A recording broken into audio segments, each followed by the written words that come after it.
જનતાનો છે એક અવાજ, રસ્તા બનાવો આજ, જનતાનો છે એક અવાજ, રસ્તા બનાવો આજ, જનતાનો છે એક અવાજ, રસ્તા બનાવો આજ, જનતાનો છે એક અવાજ, રસ્તા બનાવો આજ, જનતાનો છે એક અવાજ, રસ્તા બનાવો આજ. ભારત માતા કે જય જવાન જય કિસાન.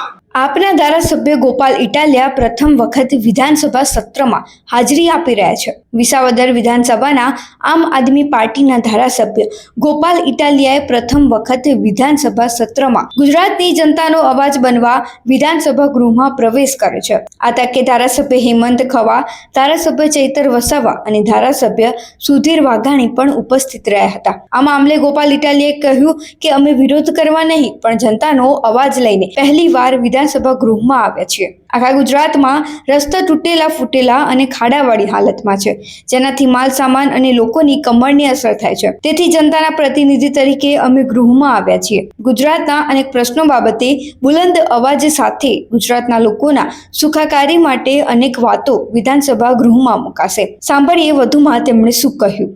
વિરોધ કરીને નહીં, જનતાનો મુદ્દો લઈને હું આજે પહેલી વખત વિધાનસભામાં આવ્યો છું. આખા ગુજરાતના રોડ રસ્તાઓ ભયંકર હદે તૂટેલી ફૂટેલી ખાડાવાળી હાલતમાં છે.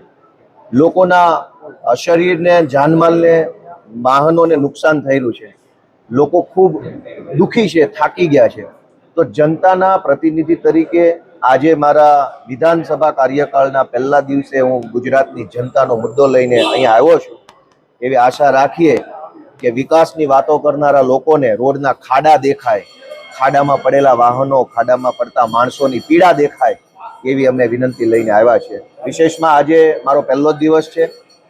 હું અત્યંત ઉત્સાહ, જિજ્ઞાસા અને થોડીક નર્વસનેસ સાથે આવી રહ્યો છું.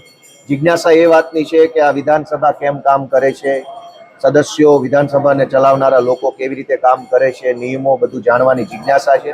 ઉત્સાહ એ વાતનો છે કે વિસાવદર, ભેંસાણ અને જુનાગઢ ગ્રામ્ય મત વિસ્તારના મતદારોએ મને આ મહાન ગૃહની અંદર બેસવાનો અધિકાર આપ્યો છે.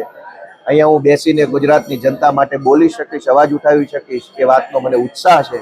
નર્વસનેસ એ વાતની છે કે હું જે કામ કરવા માટે અહીંયા આવ્યો છું એ કામ કરવા માટે હું કેટલું સારી રીતે પરફોર્મ કરી શકીશ એ વાતની સહેજ મને નર્વસનેસ છે.